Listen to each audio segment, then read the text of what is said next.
Good morning students, आप सबका स्वागत है फिर से doctor Rizvi college of engineering and management के यूट्यूब चैनल पर।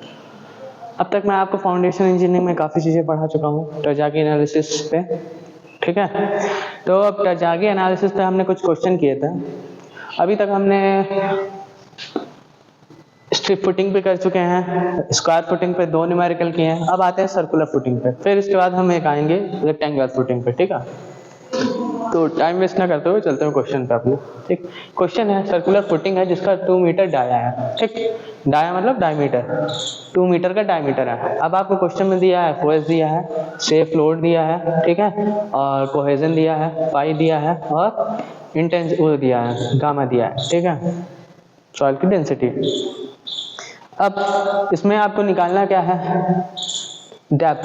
क्या निकालना है, डेप्थ। कितनी हम फुटिंग की सेफ लोड के हिसाब से कितनी हमारी डाया की वो डेप्थ की रिक्वायरमेंट होगी वो हम निकालेंगे, ठीक। वही सेम फॉर्मूला जो चलता आया है हमारा, QNF 1.3 CNC plus gamma D NQ-1 plus 0.3 gamma B N gamma, ठीक। बस यहीं पास चेंज होता है हर क्वेश्चन में, ठीक है। यहाँ पास क्या होगा, अगर आपका स्क्वायर फुटिंग है तो 0.2 हो जाएगा, रेक्टेंगल है तो उसके हिसाब से एडजस्ट किया जाता है, ठीक है। अब हम सारी वैल्यूज यहाँ पुट करेंगे। 1.3 C की वैल्यू दी है 10, NC जो NC N गामा और NQ, ये सारी वैल्यूज जो रहेंगी हमें कहाँ दी रहेंगी, NC NQ और N गामा, ये सारे हमारे बियरिंग के फैक्टर है, ठीक है। ये आप इनके हिसाब से निकालेंगे। शियरिंग रेजिस्टेंस मतलब जो है शियर का एंगल दिया रहेगा, इसके हिसाब से हम टरजागी जी की टेबल पे ये वैल्यू हम देख लेंगे। अगर आपको टेबल नहीं है, टेबल नहीं याद है, कोई बात नहीं, लेकिन क्वेश्चन में इसकी वैल्यू जरूर दी रहेगी, ठीक है। नहीं तो आपको एक बुकलेट ले जाने दी जाएगी जो कि होगी फाउंडेशन इंजीनियरिंग की, सारे डेटाज उसमें लिखे रहेंगे, ठीक है।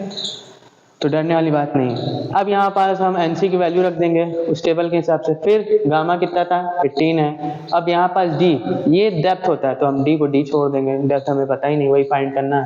NQ हमने निकाला हुआ है 22.5 -1 प्लस 0.5 0.3, गामा की वैल्यू 18 दी थी, B क्या है 2। अब देखिए यहाँ पास डेप्थ, ये जो विड्थ होगी और ब्रीड्थ होगी वो दोनों हमारी सेम रहेगी, ठीक है, डेप्थ अलग रहेगी। जैसे कि अगर हमारा रेक्टेंगल फुटिंग होता है या स्क्वायर होता, मान लीजिए यहाँ 2 × 1 होता, ठीक है, तो ब्रीड्थ हमारी कितनी होती, 1 होती, ठीक है। तो अब यहाँ पास ब्रीड्थ डाया में है तो हर साइड से सेम ही होगी, ठीक है, तो हम वहाँ क्या रख देंगे 2 मीटर इंटू N गामा हम लोग ने निकाला है टेबल से मदद से, तो 19.7। अब हम इसको कैलकुलेट करके यहाँ तक ले आएंगे 696.36 प्लस 387 इंटू D डेप्थ, क्योंकि हमारे डेप्थ की वैल्यू दी नहीं है तो अभी पूरा कैलकुलेट हो नहीं सकता।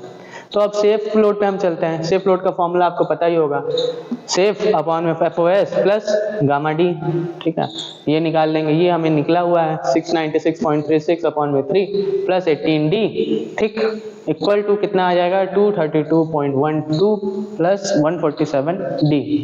अब एक और चीज है, एक्चुअल लोडिंग निकालेंगे इंटेंसिटी। अब एक्चुअल लोडिंग इंटेंसिटी कैसे निकालेंगे, जो हमारा होगा पूरा एरिया अपॉन में पूरा जो उसका फॉर्मूला है उस हिसाब से लिखेंगे, ठीक। तो 5/4 D² आएगा, D की जगह हम क्या रख देंगे, डाया हमारा 2 दिया था, ठीक है, सेफ लोड हमारा 1600 दिया था।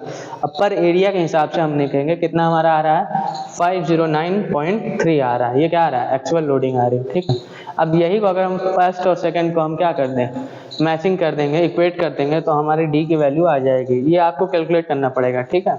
अब यहाँ पास इतनी बोर्ड में कैपेसिटी नहीं है, इतनी स्पेस नहीं है कि हम पूरा आपको करके दिखा सकें, या तो फिर हमें नेक्स्ट लेक्चर में एक एक दिखाना पड़ेगा, ठीक। आप इसको कैलकुलेट करिए, जहाँ कुछ भी अगर प्रॉब्लम आए तो हमें बताइएगा, ठीक है। तो जब इक्वेट करेंगे तो कितना आ जाएगा, डेप्थ की वैल्यू 1.95 मीटर 1.9 मीटर, ठीक है। ये क्या आई है, फुटिंग की डेप्थ आई है, मतलब फुटिंग कितने नीचे रहेगी सॉइल पे, ठीक है, वो चीज हमारी आ गई।